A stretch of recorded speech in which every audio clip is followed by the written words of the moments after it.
Not yet. All right. Good afternoon and welcome. Thank you for tuning in to WCEG Network.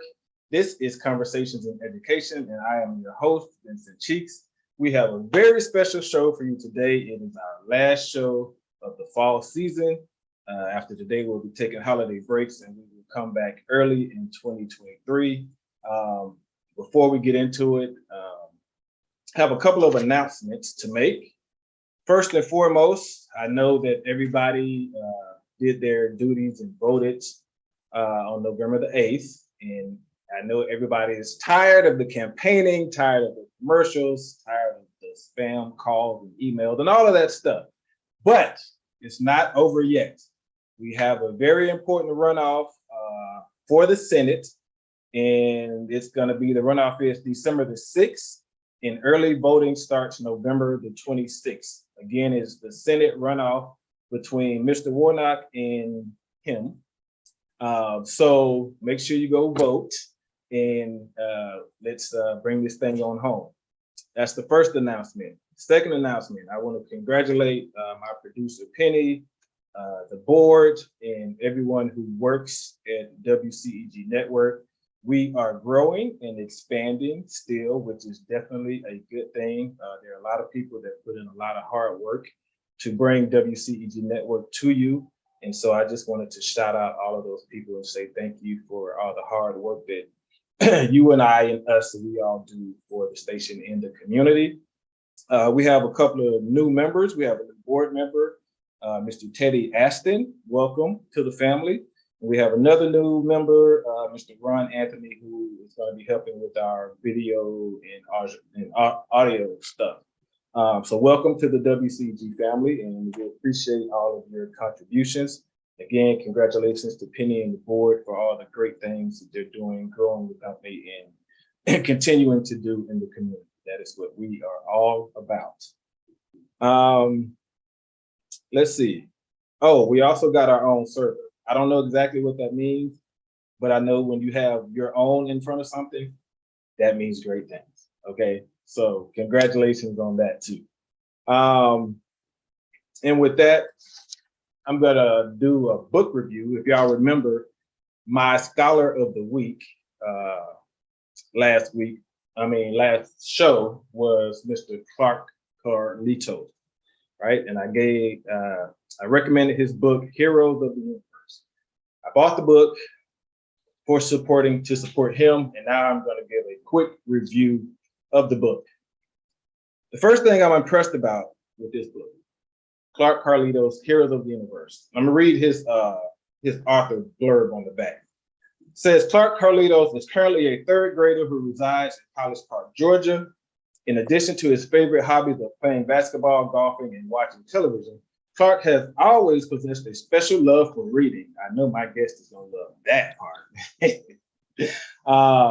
It is out of this love for reading that his idea for writing a science fiction novel originated. Hero of the Universe is a true representation of Clark's vast imagination, unique sense of humor, and overall belief that the idea that anything is possible if you try hard enough. So that's his author blurb. I read the book. The first thing I have to say is I'm very impressed with the book because it was written by a third grader. Let's just start there, okay? We don't have a lot of third grade authors out there, and that is just very impressive to me. Second thing I like is that it's written like it was written by a third grader. Like it is not written like his mom was standing over his shoulder telling him to put this or put that. It's not written like he wrote it and had an editor go over it, like you need to do this and do that. No. It's written like a third grader wrote it, and I absolutely love that. So if you have children, it should be a great gift for the holidays coming up. The book is very creative. He has a lot of imagination in the book, and he uses some pop cultural references also. So that means he's up with the times. So and the most impressive thing, and the greatest thing that I like about this book, if you can see it, he has a chapter in there named after me, Vincent. Yes, I absolutely love it. And I know you didn't know me at the time, Clark. That just means you're psychic. Great job on the book, and I look forward to seeing whatever you have coming in the future. Thank you, sir. Wow. Yes, I recommend that if you got young children and you want to spark their imaginations, the book can be found on Amazon. I bought it off Amazon for, I don't know, $7, $8. So it's not expensive. It's very imaginative. And if you want to inspire your young folks to do great things like Mr. Clark Carlitos, yeah, they can be a hero of the universe too. All right. So with that being said, we are going to deep dive into our show. I have a very special guest today. I've known her for a short time, but she's come to mean a lot to me in the short time that I have known her. She has a BA in speech and theater, and she has a master's degree in early childhood literacy. She's a storyteller and an educator, a drama coach, and a director. Please help me welcome my friend, Miss LaDoris Bias-Davis. Hello. Hello. Greetings, my friend. How Hello. are you? I am fine. Thank you for allowing me to appear today. Yes, ma'am. And thank you for coming today because I know we have talked. We just finished working on a project together. Yes. Yeah, all these other projects that you're working on. So I appreciate you taking the time out of your busy schedule to come and educate our listeners here at Conversations in Education on what it is that you do. So, being that this is Conversation in Education, we're going to start off talking about education, Okay. right? So you're an educator. Yes. Why did you decide to become an educator, and how long have you been educating? Well, let's do the first part of that question. I didn't really decide to become like an educator or teacher because I think I've always been. Okay. As a younger person, I taught Sunday school. I taught storytelling. I mean, it's like anything that was teachable, I did it. Okay. But I've taught as a storyteller, I've taught storytelling to varied audiences, like to children, to adults, to teachers, to pastors, to Sunday school teachers.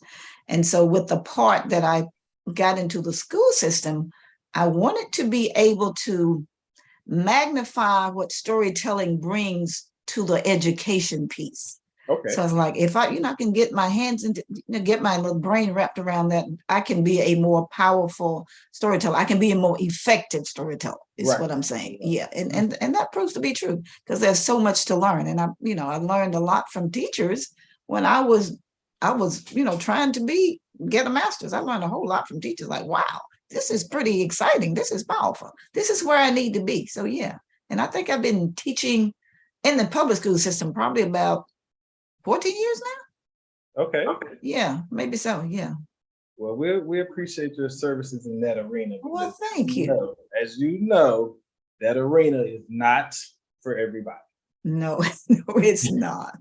I tell people all the time, you have to have a special heart and a special love for children to be an effective educator. And I like that word. You use the word effective. Yeah. And that's anybody in the classroom. Yeah, exactly.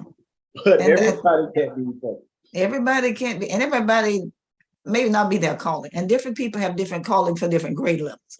I know early childhood is where I need to be. I'd be lost in high school. Be lost in it. Okay, so let's go there. So why did you feel like not just early education, but you focused on early education and early education literacy? Mm-hmm. So why was that so important? For literacy? For literacy and for early childhood. You just said you wouldn't have made it. Okay, because early childhood is where my passion is. I know that's my gift, and everybody has a gift, and I know that's mine. Because actually, I love all children, but I would not be that comfortable with high school because I know that's not where I'm supposed to be. Right. I'm supposed to be closer to the younger ones who need a little bit more nurturing before they get to that point where they are high school. Right. And for me, literacy is the home base for learning. It's the seed for comprehension, listening comprehension, reading comprehension. It's processing thought. It's what we, how we process what we see, what we hear. Right. And what guides us as we learn to recall, because one of the basic principles of literacy for children is how they are able to recall and retell a story in their own words. That, That is that's true. basic literacy. And That is that's true. just something that it excites me to see children learn and to see them embrace those skills, and it comes out of them like that. It's a beautiful thing. It really is. It is. It is. And I'm glad you said you knew your calling was in elementary. Yes. Because and I felt the same way when I went into education. I felt that the younger ones were more amenable, yes, yeah, right. and more flexible in their mind state and their thinking and their willingness to learn. Exactly. They haven't hit puberty yet and start going through these these changes and learning is exciting. Yeah, right. And so I knew when I was going into teaching that I didn't have a lot of patience at the time, and two, I didn't have a lot of discipline at the time. So, but my children, when I taught in Bankhead, they taught me patience. They had to teach me patience. You had to be patient dealing with those children in Bankhead, and I love my Bankhead children. I really do. So I'm glad. And I had an incident that I had a first grader. I've told this story on the show before. I had a first grader punch me in my face when I was working in Bankhead, and I was able to restrain myself because he was a super child. He was 6 years old. But if that had happened in middle school or even I know in high school, I don't think I would have had the discipline to restrain myself the way I did when you punched me. So to anyone who's thinking about becoming a teacher, they should take your advice and know where your calling area is. Right. Elementary or middle or high school, because exactly. This is hopefully you're passionate about this, and hopefully something you want to do for a long time. So you need to be in the right place as to not get burned out and discouraged. Yeah, very important. Very important. So I'm very glad you said that.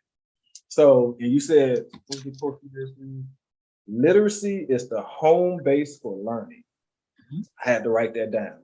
That's very true. I hear certain things, and it's all wisdom. When I hear sage wisdom, I have to write that down. So me too. Me too. I do that. Even for my students, they say things like, "Oh, can I write that down?" Because they're more insightful than we think. They are. Well, speak on that. Expand on that a little bit. What do you mean they're more insightful than you think? Well, the things they say and how they perceive. I mean, sometimes I'm just surprised. I shouldn't be, but maybe coming into a new environment with a grade level, I know what they should know, but sometimes I don't realize how much that they know above what's recommended. Right. I mean, because their perception, their interpretation of something, the way they perceive it and the way they understand it is sometimes it baffles me. I can't quote a specific, but it really makes me understand how blessed I am to be in the present. Because what I'm saying, I learn from them like they learn from me. Like, for example, if I could skip to like the prime time, can I skip to that? Please. Yeah, because this was it was a project for the DeKalb County school system. It's like a 24-week project broken up into 6 weeks. And we were targeting 3, 4, and maybe 5-year-olds.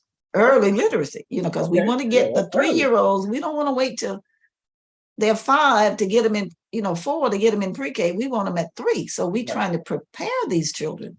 So it's like one of the, and it was about not because, they get the basic of what a story structure is and what the character is, where the story takes place. But it's like we ask those open-ended, those hard questions. It's like, I know a question I asked is like, we talked about the 3 little pigs. We told the 3 little pigs. We acted it out.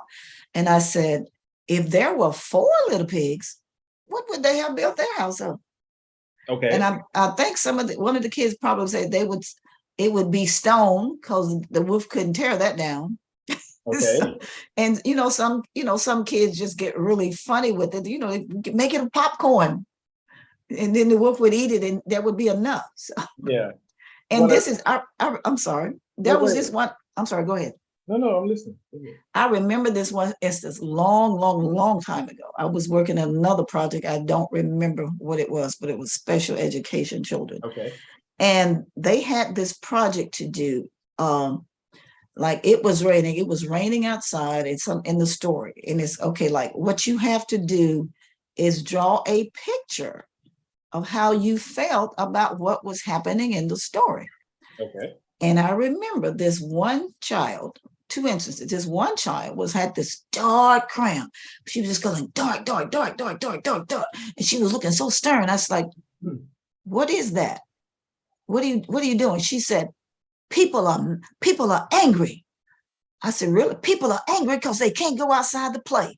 And and I guess the people were the children, but that was her interpretation as a child not being able to go out to play. And one boy, I remember him, he drew a picture of a refrigerator, I believe. I don't know if this was the same project. He drew a picture of a big refrigerator. No, I think this one was something to do when it was hot outside. Okay. It was hot outside. So what do you do when it is so hot outside? You know, maybe it's too hot to go outside.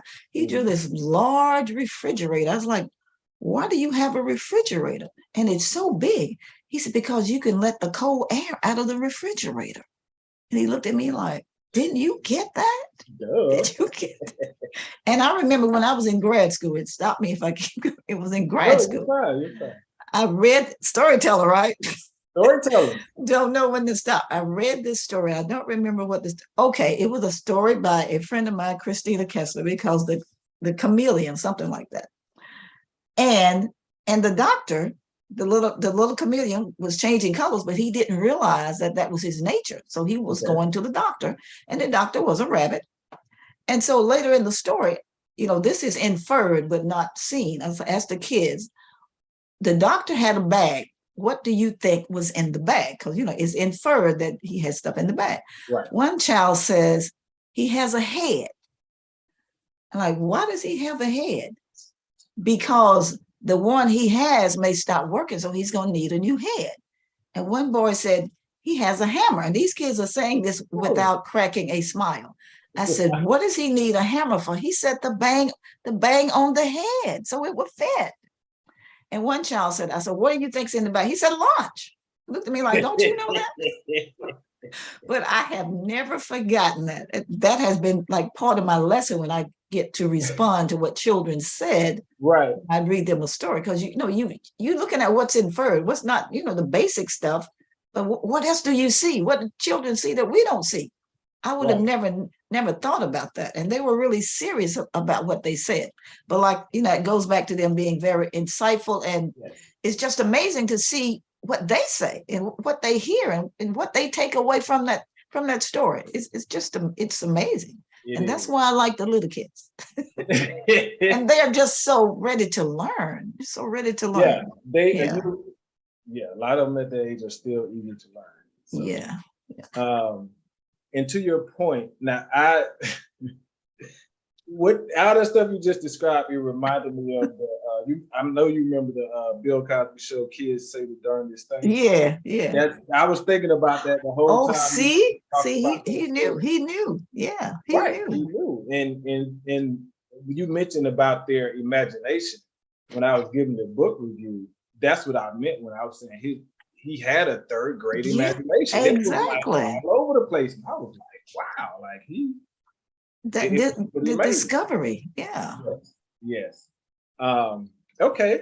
So the prime time, is that something you still do? That's still a program that's on the Well, I think we were into we were probably concluding week 23, because like I said, it was 24 weeks broken up into 6-week increments. Okay. And that's when pandemic hit. Oh. So I'll go there, and then another person was my partner. We was a partner. She was a preschool teacher. I was a teacher storyteller, and there were different people in different libraries in DeKalb County, and I think they're doing it in Fulton, and I think like Josie is doing it in Cobb.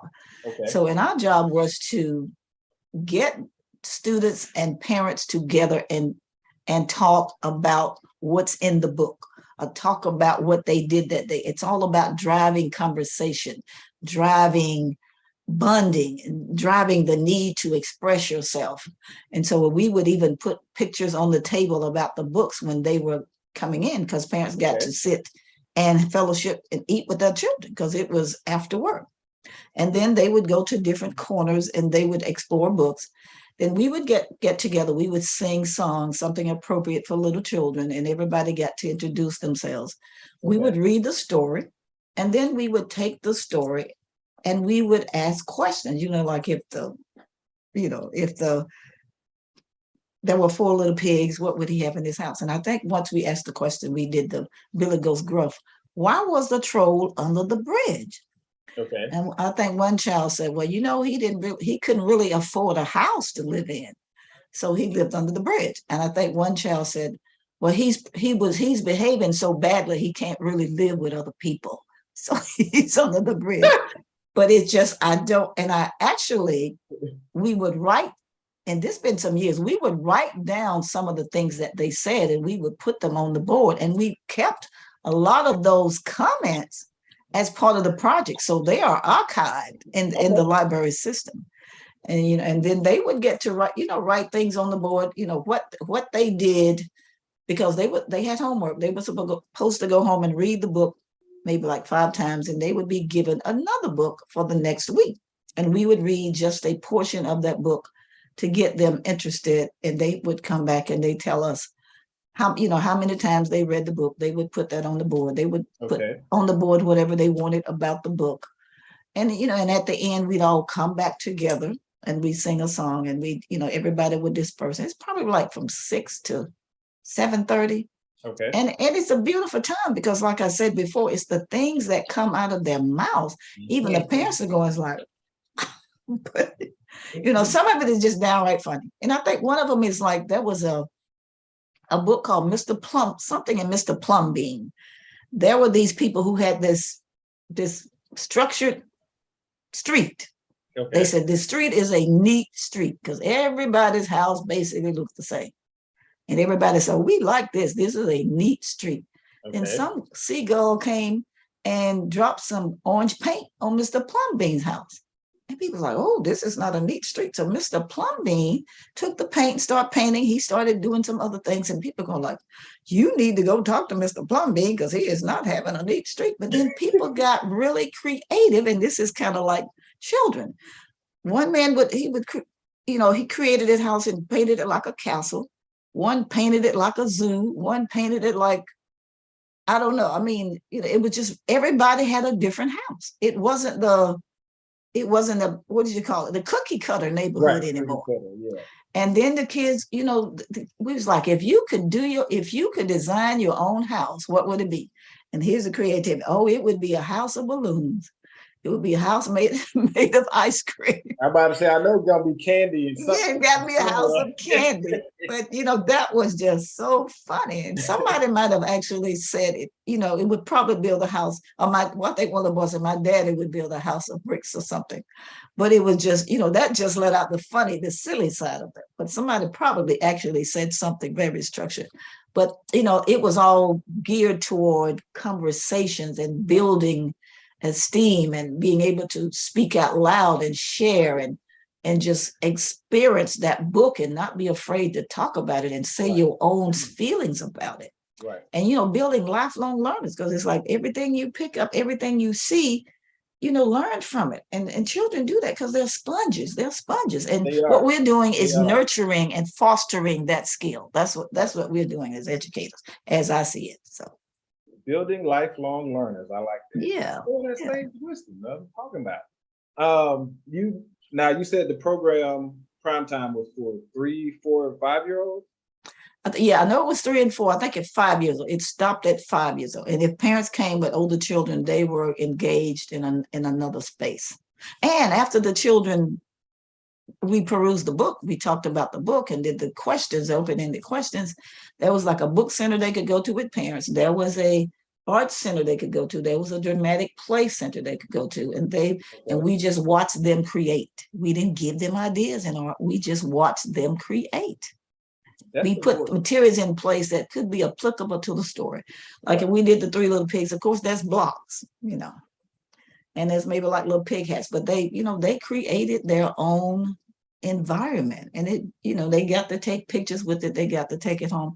It was beautiful. It was beautiful. And I'm hoping that we get to go back and do it again. And I think when I talked to the head of the library, she said that she was hoping that we would. So that was great. Okay. Now I heard you mention parents with this program. Prime Time. Now, was that a volunteer thing for the parents, or was it required? It was required. Because literacy is a family matter. Oh, whoa. Say that again, please. Literacy, a little louder for the people in the back. Literacy is a family matter. Okay. Yeah, it is. It is. And so, go ahead. And it makes a difference when the parents are involved. And the parents were glad to be involved. And they were amazed at some of the things that their children said. Yeah. And then they learned, it's like, what's your takeaway? It's like, I learned how to make reading to my child more interesting.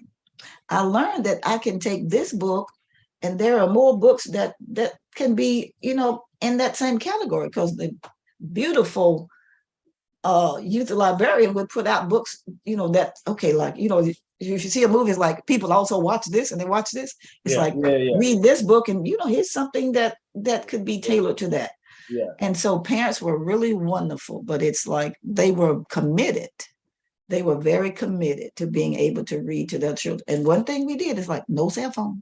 You can't have a cell phone. Oh, wait a minute now. You gotta be in. You in. I mean, you can't have a cell phone on the set, in the space where we were sharing and growing and learning and nurturing. You couldn't have a cell phone. People give up their cell phone. They had to, and people were wonderful. I mean, and I think that would be a fight with how we do, But we had a board. They had to sign like an MOU, memorandum of understanding. Okay. Just basic. This is what's required of you. This is what we will give you. Okay. This is what's required of you. And because the children left with a new book every week, and they were welcome to come. 6 weeks. Yeah, it was like once a week. But this is what they left. They got dinner. They got the fellowship. They got 2 teachers, storytellers. And they got to interact with other kids, and they learned new songs. But you can't. It's like when you read to your child, would you take out a cell phone when you read to your child? Oh, excuse me, babe, I gotta get this call. Excuse me, ma'am, I have to talk to my child. Just don't have the phone on. So, yeah. I'm saying, and parents didn't fight about that. They were wonderful. They were wonderful. Well, that's great. I'm glad to hear that. That's good. So, we're talking about education, and we're talking about imagination, which leads me to the arts. Oh, yeah. So do you think the importance for students to have a balance of education, curriculum type education, and the arts to be infused with that? You stealing my word, but see, that's the key, Vincent. Balance. And it's an infusion, because they have to have, I mean, if you look at children, it's like, if they're an early finisher in my class, the first word, can I draw? Can I write something? Yeah. Can I draw? And we take our cue from the children. If they are outside, they are drawing in the dirt. They are over here creating. They're making up a song. They're making up a dance, because we take in our cue from, it's like when little children are small, they climb. They want to climb. So you have to give them something to climb. With these children, you have to foster that interest and that creativity, because it blends all together with the lesson plan, with the curriculum. So, that they are learning and they are growing because they have this infusion, as you say. And it's very important, because some of the students I've seen are wonderful artists. It's like, did you tell your art teacher that you wanted to be an artist? And some kids write stories. I declare some of them are just like, I mean, you've been here before. They're so perceptive. I mean, in children, like I said, they are insightful. But the word balance, yes, it need that balance in the curriculum. They really do. Okay. And they don't have it in the curriculum a lot in most schools. Most schools are taking most of the arts out of schools, which I don't really understand that. But they're, well, I knew when I was growing up, the arts had this knock about it's not going to get you anywhere in life. It's not, you're not going to get rich off that, or, it just gets in the way of getting a regular job and doing all this other stuff. That's how I grew up thinking about the arts. But it stimulates their mind and their imagination. Well, that was my question. Yeah. How is the arts beneficial to these children? Because it stimulates them, it engages them, it promotes creativity. Like I said, it fosters their interest. It fosters their interest. They, because they are excited about what they're drawing. They are excited about what they're singing. And that can be tied in to something that they're doing, the song. Or maybe the art can be tied into something they are doing in social studies. Kids like, oh yeah, that's something we did there. And yeah, I remember that. But it all connects. Like you say, it's an infusion and it's all connects. You can't take away the art. And I'm very fortunate when I substitute the schools I'm in, the arts are there. And the kids are like, they can't wait to go to specials. And it's great. It is, yeah. So don't take the arts out. And it's for diverse learners. Because everybody, there's like gardeners with principles. There are kids who learn through the arts. Through writing, through drawing. There are some who learn through music. Yeah. Because like me, I'm a visual learner. Okay. I can, you can tell me a story like I got it, but then I want to read it. Because I have to see it dancing before my eyes. Because that's why you can't take the books away from me. You can't give me an audio tape. I have to have that book. And some kids do. And here is one instance. Okay. I did a program down in South Georgia. And the lady it was at night. The parents came with their children. I sat in the very top. And I had the book. When she introduced me, I came from the very top, going to the stage with the book open. Okay. What do you think happened? By the time I got to the stage, all the kids were dragging on me. What? I am so serious. It was so, I was like, and they were trying to take the book, but by the time they started clinging on me when I got up from my seat, little kids were coming out of the aisles. By the time I got to the stage, I had all these kids clinging on me. I was about to fall. And the lady who hired me, she worked in the library. She said, I've never seen anything like that, but I know these kids like stories. I mean, how can you top that? I mean, not because of me, because of the love of literacy, the love of words coming off the page. When I teach storytelling, I said, you have to make sure that the child, not literally, but metaphorically, crawls up inside of the story and lives there. That's what a story should do for a child. Yeah. I like that. So there you have it. You can use that. Thank you. One of the main things I think children get from the arts, and I used it when I was at Bankhead. I had a hip hop dance team, and then I put up a talent show to invite other kids to participate in the talent show. And I was able to use my dance team and my talent show for discipline with these children, because it was something that they wanted, and it was something they participated in. And I told them, you can't be on my dance team if you disrespecting your parents, if you cussing out your teachers, and you doing this and that, you ain't doing your schoolwork, you're not going to be on my dance team. You're not going to be in my talent show if you doing those same things. And this was something that they wanted. When I was in they got in line, right? You think they didn't?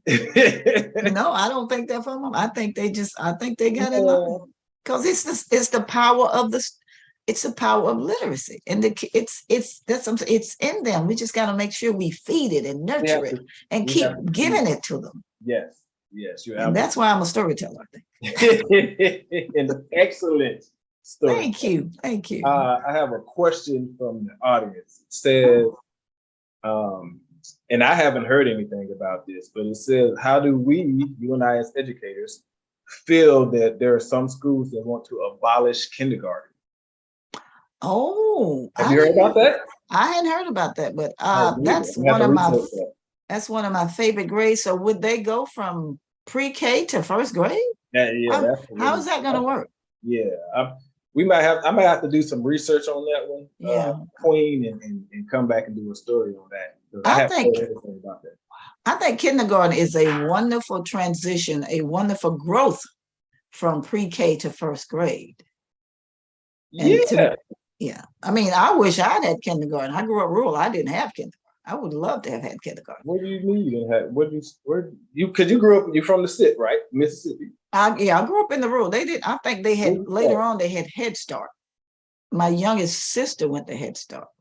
I went to first grade at 5 years old, because then if your birthday was that year, you could go to school at 5 years old. Okay. Yeah. I went in September. I was 5 in December. Yeah. Okay. Oh no! Whoever asked that question, my answer is that would scare me. That would trouble me. That would really trouble me. I'm sitting here thinking about it. I'm like, that doesn't. What would be the benefit of doing that? Yeah. What's the benefit? Is it cutting out? I don't know why. I don't think it benefits the child. It is scaring the teachers. Yeah. It's scaring a lot of teachers.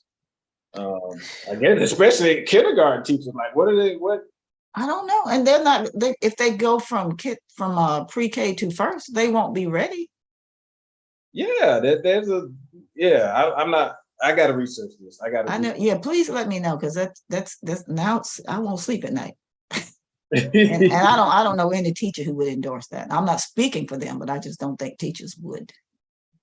And that's who they need. That's who they need to ask when they make these big decisions. They need to ask the educators whose job it is and whose passion it is to take care of the academic for these children. That's who they need to ask. Ma'am. Now you're just trying to make sense out of making sense, okay? And you can't make sense out of politics. I mean, politics. I mean, none of that. Them people. Okay, so.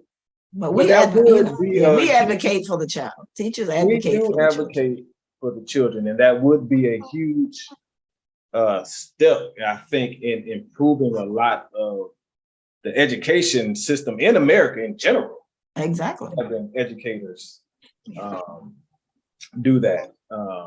So one of the comments said children are coming into the first grade not knowing anything. Yeah, I'm gonna have to do some research on this, and it might be a show on this. It probably will be a show on this in 2020. Yeah, that's just not right. It's not right. All right, so back to Miss LaDoris Bias-Davis. Thank you again for being here. Thank you to my listeners for tuning in and joining the show today, our final one of the season. Happy holidays to everybody. Hope everyone is safe and has a holiday full of love. Thank you. So when was it that you knew, Miss Davis, that you wanted to be a performer? Well, when people ask me that question, it's like I didn't decide on storytelling. Storytelling decided on me. Okay. I remember whenever I had an audience, I would read, and I would read dramatically. Okay. Not calling myself a storyteller. I remember once sitting on the carport of my parents' home. I think I had my nieces and nephews and cousins around me. I don't know what I was reading. I was reading a book, and I was just probably being myself, being Miss LaDoris, a storyteller. I don't know, it was probably very dramatic. And I remember my mother looking out the window, overlooked the carport, the kitchen. I remember my mother looking out and this look on her face. And when I went to, because I wasn't trying to be a storyteller. I was trying to be an author. I was trying to write.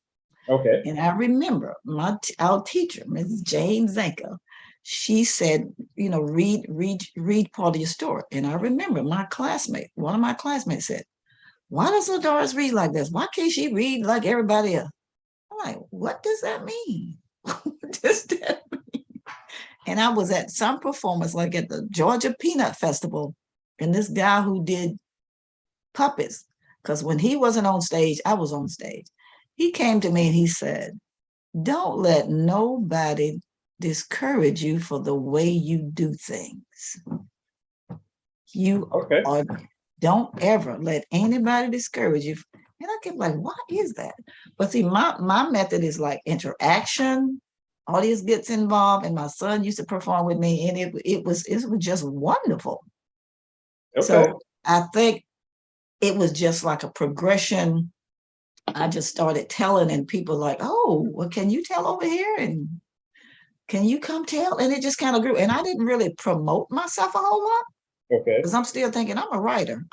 But it's like, and my teacher, one of my teachers, my writing instructor told me, go to Southern Order of Storytellers. Kaumba wasn't in effect then. She said, go to Southern Order of Storytellers and join with them. Because she recognized the storyteller in me. And my father's side of the family are wonderful storytellers without being, if you tell them they're a storyteller, they'll think you're calling them a lie. But so you can't go that way. Yes. And I remember, Vince, my dad said once, he said, my dad said it.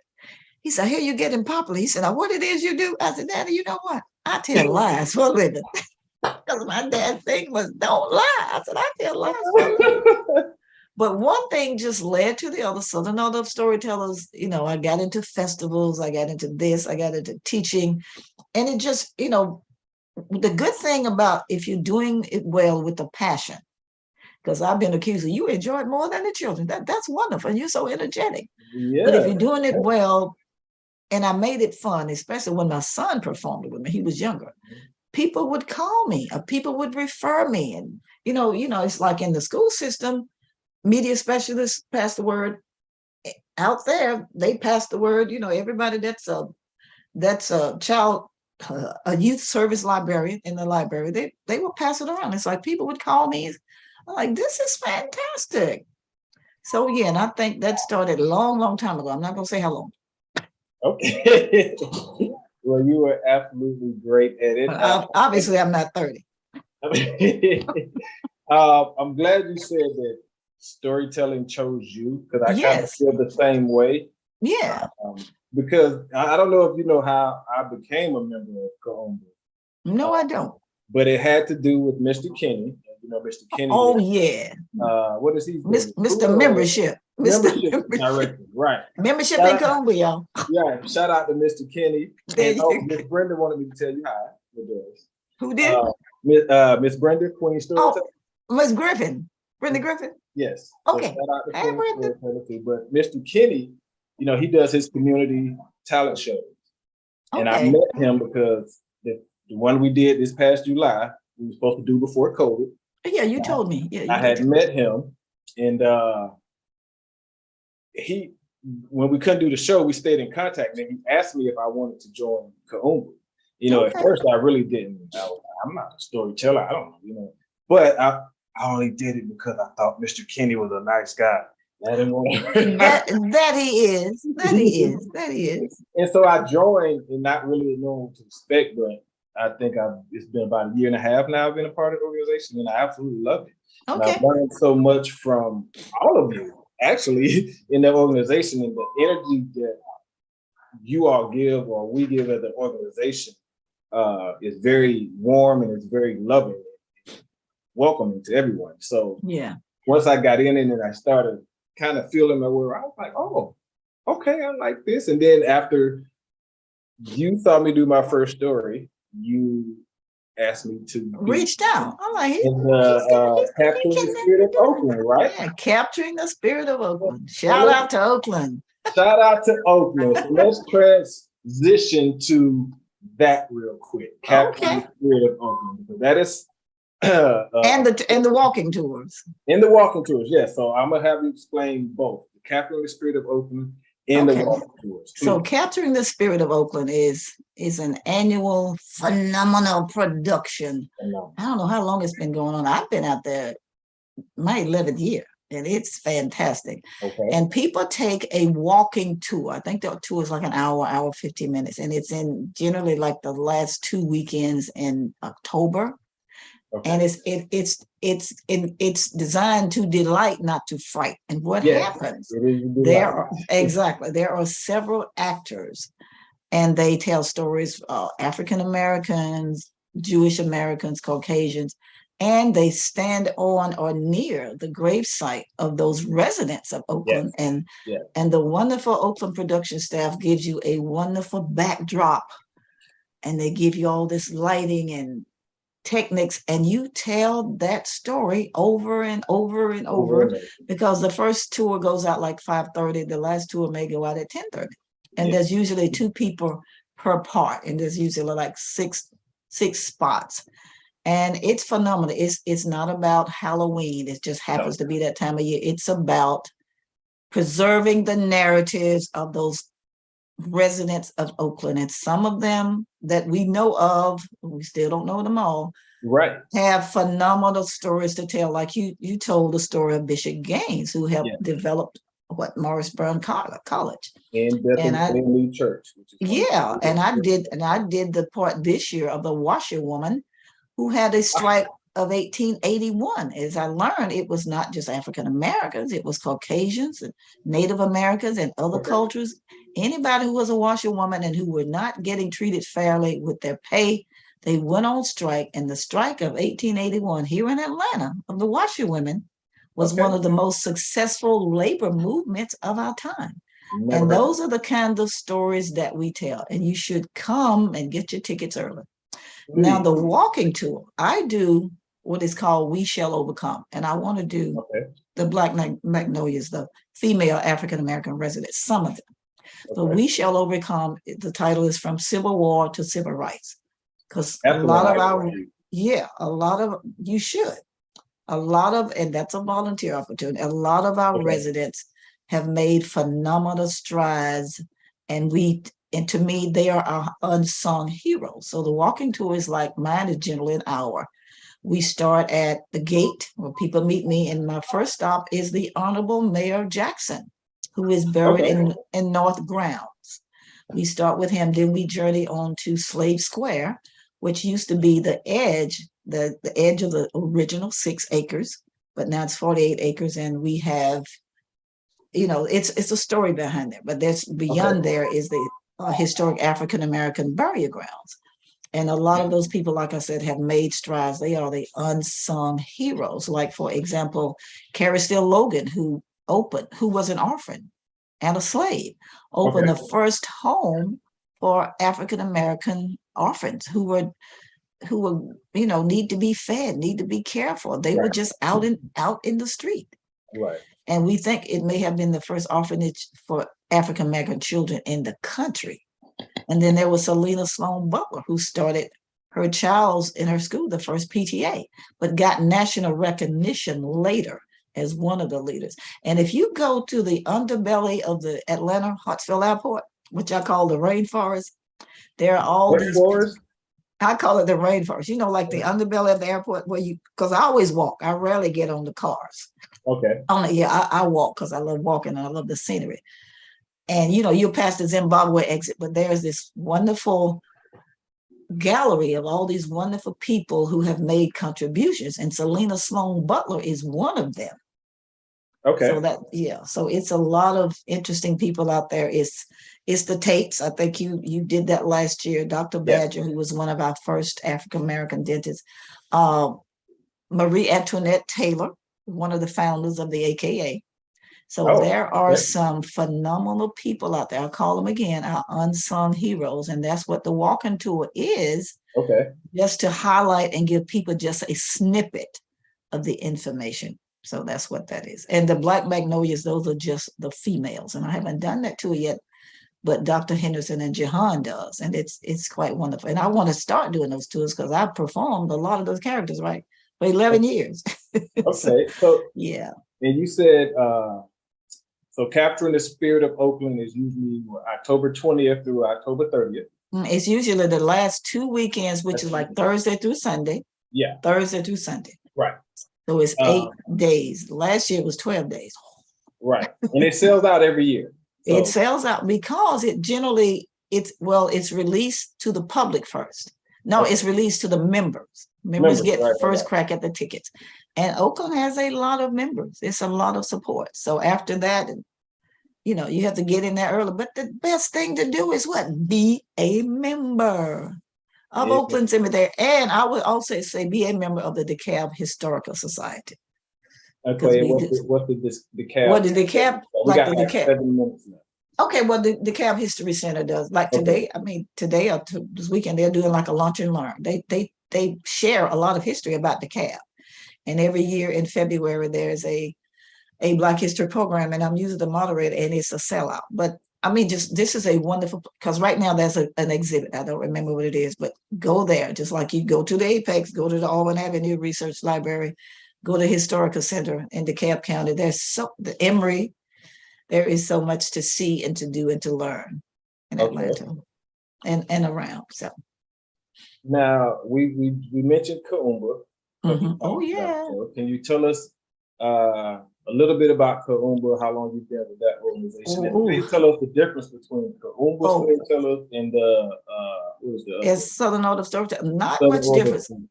I think Southern Art of Storytellers is older. And think about them. They perpetuate the oral tradition, and they are generally tied into NSN, National Storytelling Network, but they are not affiliates like Kaumba, and I'm one of the early members. They are part of the national, which has like affiliates around the United States. And Kaumba's primary goal is to perpetuate the art of storytelling, but particularly, but not limited to, telling our story, to make sure African American stories get told and get told well. So that's, that's the basic difference. We are a network of affiliates. But everybody has the same goal, to get the stories out there and help people grow and help children grow. Yeah. Okay. A lot of workshops. Awesome. And now there are a couple of festivals. And one of the festivals, I'm looking for it. Is it the program Story Quilts? Okay, no. One of the festivals where it's about promoting literacy with the youth that you told me about. Which one was that? Peach Seed?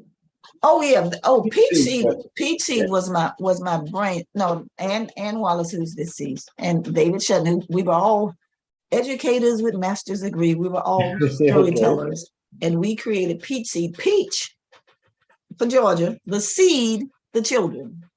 So we created a festival where we maybe like 15 or 16 people. A lot of them. They were SOS, and they were cool, but they would come in and they would do different workshops with the children for most of the day. And it was wonderful, but it just kind of, actually when Ann died, like maybe last year, David and I was like, okay, we can't do this anymore. So it's done. But yeah, Peach Seed and the Triple Tails, that was my baby, the Triple Tails Festival. And that's a family festival. The idea is to build literacy in the families. And again, parents had to be there with their children. And we did all kinds of activities. They didn't just listen to stories. And most of the stories they heard was from the Tattletales, the group that Esther works with under the auspices of Kaumba Storytellers. And we'd have a parade at the end, and we go into what I would call the literacy village. And there were lots of activities they could do to build literacy. And it was a fun day. And it was generally around Halloween. So children got to dress up as a story character. So they got to wear their Halloween costumes, and it was nice. But I turned that over to Gwen. After 7 years, I think I turned that over to Gwen. It's like, okay. And it was the DeKalb County Public Library was nice enough. Thank you, McGrail Chapel, Outreach Coordinator, for partnering with us. They would make sure that all of the information got to all of the branch libraries. And SOS and Kaumba would give us some money to make it happen. Thank you. Excellent. I've had some good experiences. You had a lifetime of experience. I've had, and I'm not done yet. You are not done yet. I'm not done yet. Still building. What you're on your path, as you mentioned earlier, of being a lifelong learner. Exactly. Oh, we can't forget that there are programs from time to time at the Southview Cemetery, because that's where our people are. Yeah, that's where Southview Cemetery on Jonesboro Road.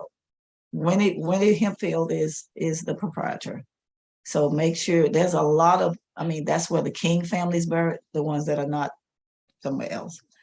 So it's a lot of history out there. It's a lot of history. Deborah performs out there. I've performed out there. John's performed out there. It's a wonderful place. Wonderful place.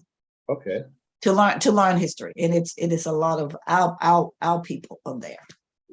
Okay. And that's where John Lewis is. Honorable John Lewis is there. He's resting there. John Lewis, the Honorable John Lewis. Oh, John Lewis. Oh, Okay, yeah. I didn't know what you said. No, I'm sorry. Honorable I'm John sorry. Lewis. I call him honorable because he's honorable to me. That's where Yes, I've heard it called that before. Gotcha. That's where he's resting. And I had the privilege of meeting him one time. Okay, excellent. This will be the final question. Okay. So I want you to please, it's not even a question, just please promote yourself, promote your business. Do you have any upcoming events? How can people contact you to book you for an event? Okay, they should have called me 10 years ago. I mean, you can Google me, the Story Express. You just Google me. You can find a lot of clips of me on the Oakland website. You can go to the Kaumba website, LaDoris Bias-Davis. I don't really, because I don't even carry cards anymore. Because like last weekend, a couple of days ago, I did a program for Jack and Jill. And it was so cool. The kids doing leadership, 3, 4, and 5-year-olds were doing leadership. It was awesome.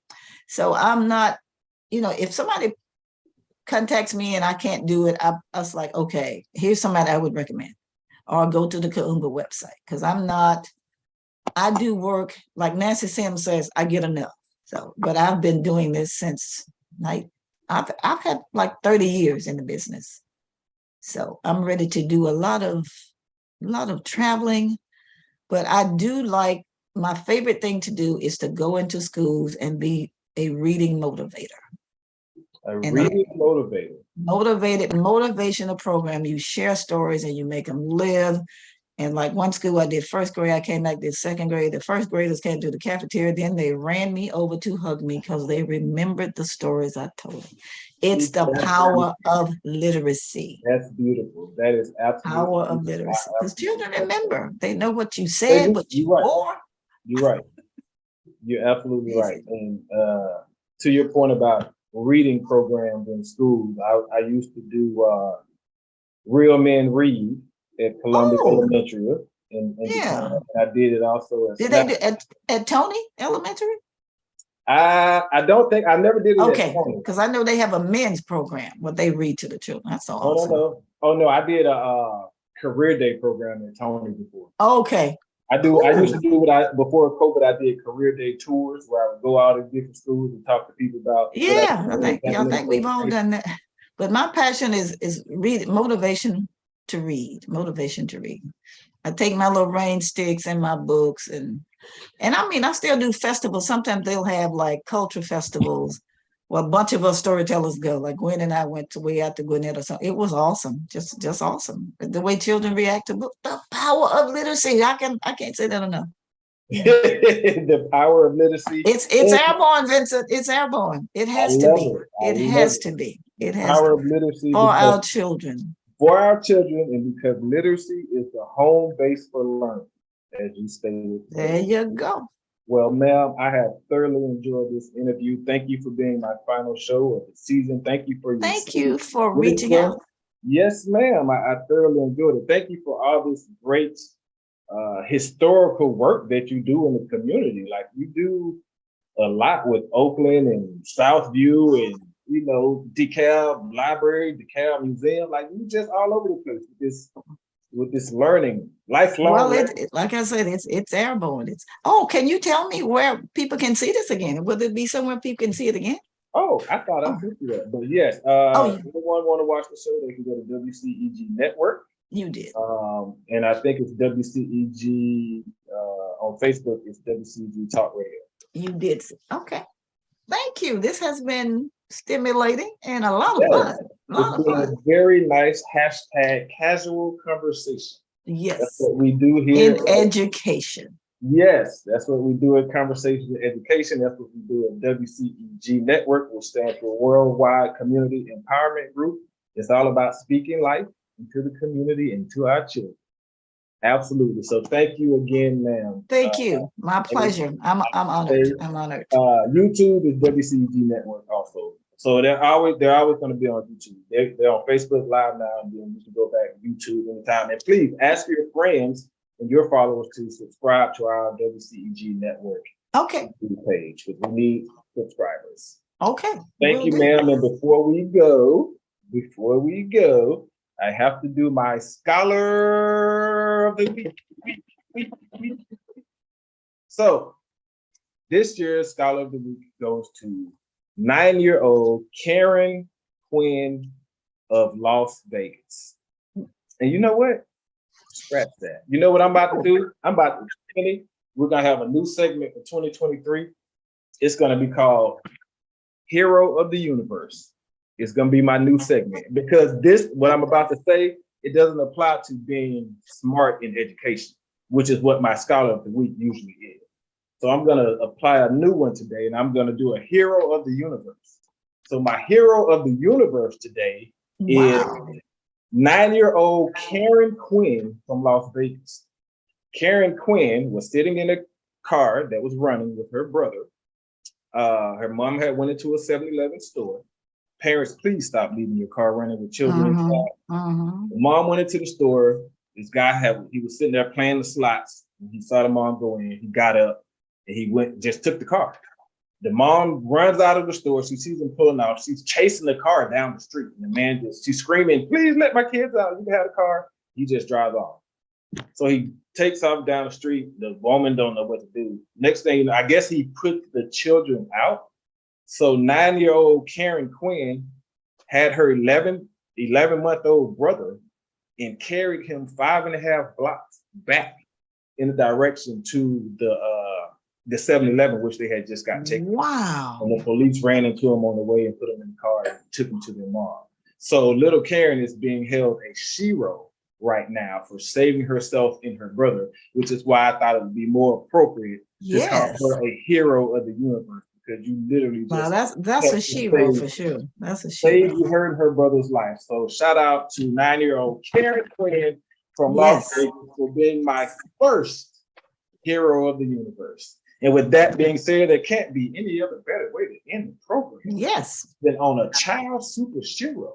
Exactly. Thank you, Super Shero LaDoris Bias-Davis, for again. Back at you. And with our children. So thank you. Thank you to our listeners for tuning in. Keep tuning in. Tell your friends to subscribe on YouTube at WCEG Network. We need all the support and help we can get, because guess what? It's time to level up. For 2023, we leveling up. You know what I mean? And we need your help. As we always do. There is no us without you, so we appreciate your support.